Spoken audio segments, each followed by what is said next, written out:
हिजो बिहान हाम्रो ढुङ्गे युगमा जसरी आगोको विकास के अरे आविष्कार भयो र अहिले जसरी आगोको हामी प्रयोग गर्छौँ त्यो समस्या भन्ने कुरा मैले नलेज गर्न सकिनँ। यो अथवा हाम्रो यो व्यवहारिक अथवा हाम्रो स्किलफुल नलेजको हाम्रो कमी छ भन्ने भन्नुहुन्थ्यो र अस्ति हामी जेनजी आन्दोलन देख्यौँ, हिल्टन जल्यो र तर झापाको टावर चाहिँ बच्यो अथवा हाम्रो अरू संरचनाहरू जल्यो भने हाम्रो डेट यहाँ कहाँ हुन्छ, यसको डेट कहाँ हुन्छ भनिदिनु त मलाई। ल एकजना जानेको विद्यार्थी आउनु, ल एकजना मात्र आउनु ल, र यहाँले यसको डेट भनिदिनु ल।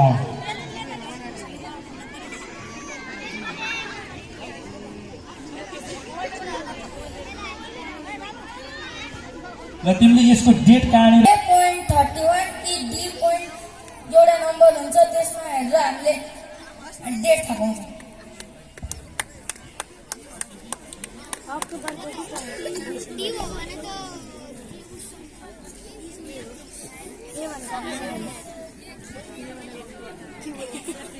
त्यो कुराहरू ख्याल गर्नु पर्यो। हाम्रो यहाँको भरभर कस्तो छ चेक गर्नु पर्यो र तपाईँले जोडेको पाइपको अवस्था कस्तो छ, किचनको के अरे रेगुलेटरको अवस्था कस्तो छ, तपाईँले त्यो चुलोमाथि चुलोको अवस्था। ल यो हामी यो ग्यास लिकेज भयो भने यसलाई निभाउने तरिकालाई यस्तो देखाउँछ है त। अब यसमा पाइपमा आग लागि भयो भने कसरी हुन्छ र यसमा म व्याख्या सुगरै गर्दै जान्छु है त।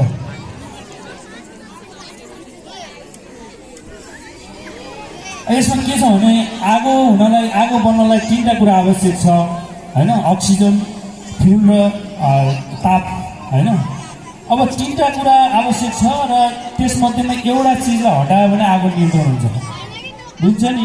ती तीनवटा मध्ये तीनवटा कुरा अहिले आउनु न, यो अवसर पनि हो घरमा तपाईँले मैले होला है त, यो ट्राई गर्न मिल्दैन।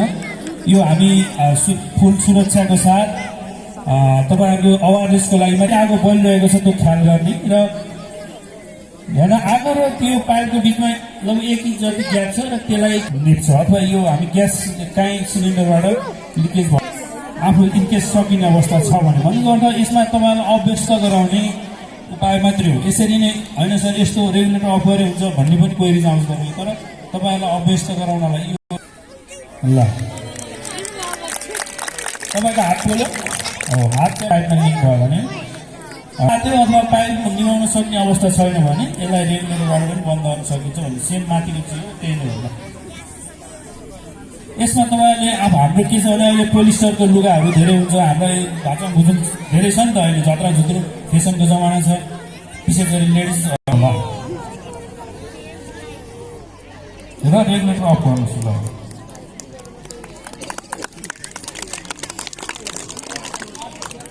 कुरामा तपाईँले तयारी कस्तो गर्नुभएको छ, त्यसको तयारीको लागि सामग्री के राख्नु भएको छ र तपाईँले कस्तो आफ्नो स्किल निर्माण गर्नुभएको छ भन्ने कुरा पनि ख्याल गरिन्छ। तपाईँको यसमा विशेष गरी आफ्नो पोजिसनलाई ख्याल गर्ने छ। अब यो केही रेगुलेटर अफ गर्न सक्ने अवस्था छैन भने मन्डी छ केही छ भने त्यसले छोड्नुहोस् र त्यो पनि सकिएन केही अवस्था छ भने सुरक्षित ठाउँमा त्यसलाई राख्ने अब आफू सुरक्षित ठाउँमा निस्किने हो। त्यसलाई व्यवस्थापन गर्न सक्यो भने सक्यो, सकेन भने आफू सुरक्षित ठाउँमा निस्किने हो।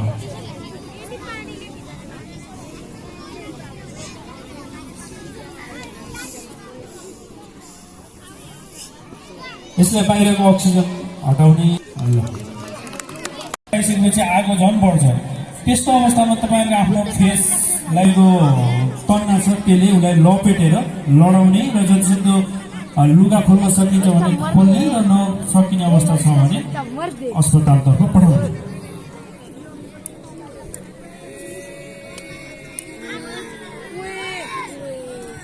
यस्तो अवस्थामा छ भने दौडिनु भएन र आफ्नो साथीले चाहिँ त्यसलाई लडाउनु पर्यो, छोपेर लडाउने।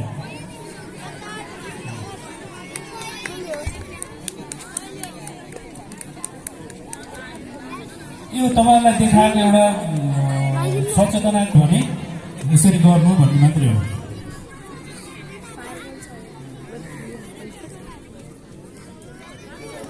देखिराख्नु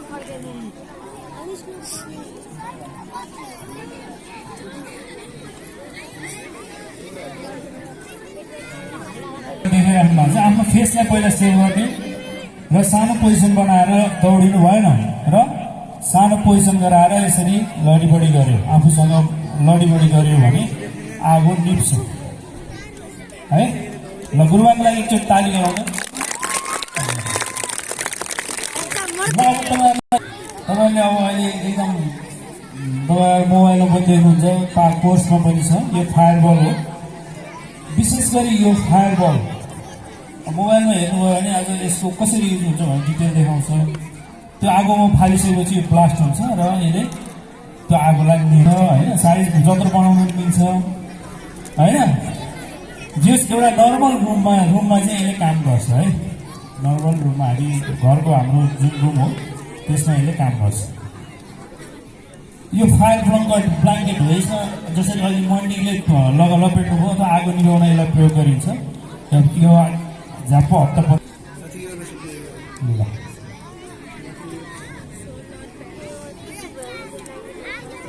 ल अब तपाईँ कसैले इमर्जेन्सी यो युज गर्नुभएको छ? ल आउनु हजुर, आउनु अप्ठ्यारो मान्नु पर्दैन, हामी तपाईँ जस्तो त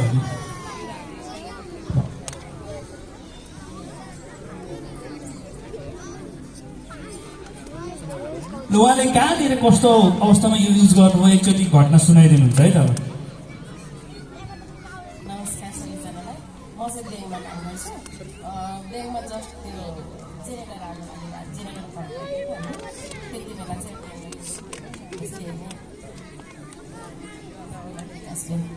त्यति बेला चाहिँ हामीले यो युज गरेको थियो। म चाहिँ सिकाउनु चाहिँ राख्नुभन्दा अगाडि अब यो अहिले के छ भने मेरो सही देखाएको हुन्छ यहाँ तल।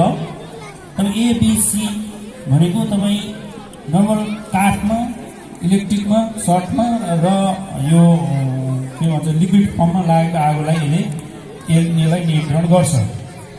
र यसको विशेष गरी हामीले के ख्याल गर्नुपर्छ भने यहाँनिर एउटा प्रेसर गर्छ हो। तपाईँ हामीले नर्मल देखियो, भनाइमा देखियो भन्छ भन्दा नर्मल युज गरिसक्यो भने लगभग हेरेर उचालेर पनि थाहा पाउनुहुन्छ। तर यो हेर्नुभयो भने नर्मल के बुझ्नुहोस् भने हरियो भागमा छ भने युज गर्न सकिन्छ र रेडमा रहेछ भने युज गर्न सकिन्न भन्ने बुझ्नुहोस्। र एकचोटि यो प्रयोग गरिसकेपछि राख्छु अर्कोचोटि युज गर्छु भन्न मिल्दैन। र यो सुरुवाती आगो ठुलो आग लागि भएको छ त aim the target base of the fire, फायरको बेसमा एम गर्नुहोस् अथवा यो लिभरलाई त्यहाँ तार्नु अनि squeeze the lever side by side. तपाईँहरूले साइड बाई साइड अथवा कुचो बढाएर जस्तो बढाउनुहोस्। एकैचोटि यसलाई प्रेसर गर्नुहोस् ठुलो एमाउन्टमा, त्यसलाई उगाउनु भयो भने हुन्छ। ल यसको हामी प्रयोग गरेर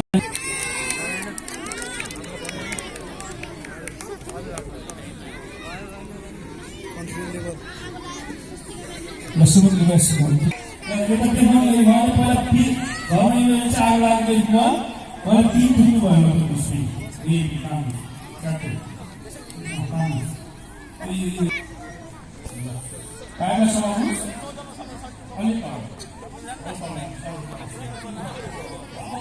This of the fire, now this is the bar, something.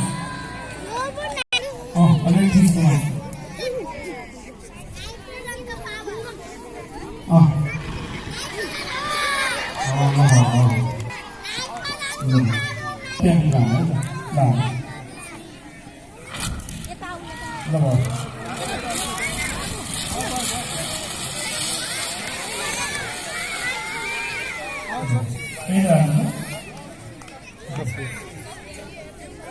ल यति भन्दै तपाईँले घरले सुन्नुभयो र यो आगो मैले भने आफ्नो घरमा अब अलार्म सिस्टम होइन, स्मोक अलार्म सिस्टम जोड्ने यी कुराहरू अब अहिले नयाँ प्रविधिका जति पनि छन् त्यो तपाईँहरूले बुझ्नु होला भन्दै मेरो यो सेसन